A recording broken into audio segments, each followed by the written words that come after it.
আসসালামু আলাইকুম ওয়া রাহমাতুল্লাহি ওয়া বারাকাতুহু। সম্মানিত দিনী ভাই ও বোনেরা, আপনারা যেখান থেকে দেখছেন আপনাদের সকলকে আন্তরিক শুভেচ্ছা ও অভিনন্দন জানাই। প্রিয় দিনী ভাই ও বোনেরা, আজকে আমরা মুফতি বেলাল বিন আলীর মিথ্যাচার ও ধোঁকাবাজির জবাব দেওয়ার জন্য উপস্থিত হয়েছি। প্রিয় দিনী ভাই ও বোনেরা, মুফতি বেলাল বিন আলী গতকালকে একটা পোস্ট করেছে যে ফেরাউনের বিশ্বাস ছিল আল্লাহ তাআলা উপরে আছেন, এই জন্য সে উপরে যাওয়ার চেষ্টা করে, কিন্তু তার এই বিশ্বাসকে ভুল প্রমাণের জন্য আল্লাহ তাআলা মুসা আলাইহিস সালামের সাথে সাক্ষাৎ করেন জমিনে। সাহাবাদের যুগে এই ফেরাউনি আকীদা ছিল না, এই জন্য আমাদের নবীজি সাল্লাল্লাহু আলাইহি সাল্লামের সাথে সাক্ষাৎ হয়েছেন ওপরে। কিন্তু দুঃখের সাথে লিখতে হচ্ছে, সাহাবাদের যুগে এই ফেরাউনি আকীদা না থাকলেও বর্তমানে কিছু মানুষ পাওয়া যাচ্ছে যারা ফেরাউনের মতো বিশ্বাস করে আল্লাহ তাআলা উপরে আছেন।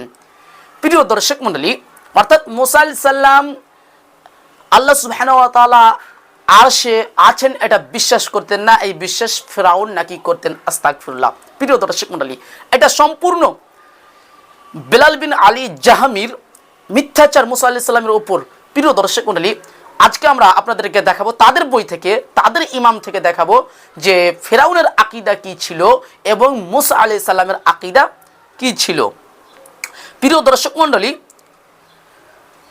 এ সম্পর্কে ইমাম আবুল হাসান আল আশআরী রাহমাহুল্লাহ স্পষ্টভাবে বলেন যে কুযিবা মুসা আলাইহিস সালাম ফি কওলিহি ইন্নাল্লাহা সুবহানাহু ফাওকাস সামাওয়াত। অর্থাৎ ফেরাউন মুসা আলাইহিস সালামের এই কথাকে অস্বীকার করেছে যে আল্লাহ তাআলা আসমানের উপর আছেন। প্রিয় দর্শক মণ্ডলী, এটা পাবেন আল ইবানা আন উসুলি দিয়ানা 105 পৃষ্ঠার মধ্যে পেয়ে যাবেন। প্রিয় দর্শক মণ্ডলী, মুসা আলাইহিস সালামের আকীদা কি ছিল? যে আল্লাহ সুবহানাহু ওয়া তাআলা আসমানের উপর আছেন, আর ফেরাউন এই কথাটাকেই অস্বীকার করেছিল। তো মুফতি বেলাল বিন আলী সাহেব কি বললেন যে ফেরাউনের আকীদা ছিল যে আল্লাহ সুবহানাহু ওয়া তাআলা উপরে আছেন, আর মুসা আলাইহিস সালামের আকীদা ছিল যে আল্লাহ সুবহানাহু ওয়া তাআলা উপরে নেই। আস্তাগফিরুল্লাহ। অথচ তাদের ইমাম আবুল হাসান আল আশআরী স্পষ্টভাবে বলছেন যে মুসা আলাইহিস সালামের আকীদা ছিল আল্লাহ সুবহানাহু ওয়া তাআলা আসমানে আছেন, আর ফেরাউনের আকীদা ছিল যে আল্লাহ সুবহানাহু ওয়া তাআলা আসমানে নেই। ঠিক বর্তমান সময়েও এই বেলাল বিন আলীর দাবি হচ্ছে যে আল্লাহ সুবহানাহু ওয়া তাআলা আসমানে নেই, আর আমাদের দাবি হচ্ছে যে আল্লাহ সুবহানাহু ওয়া তাআলা আসমানে আছেন। প্রিয় দর্শক মণ্ডলী, এছাড়াও আরও প্রমাণ দেওয়া যাক।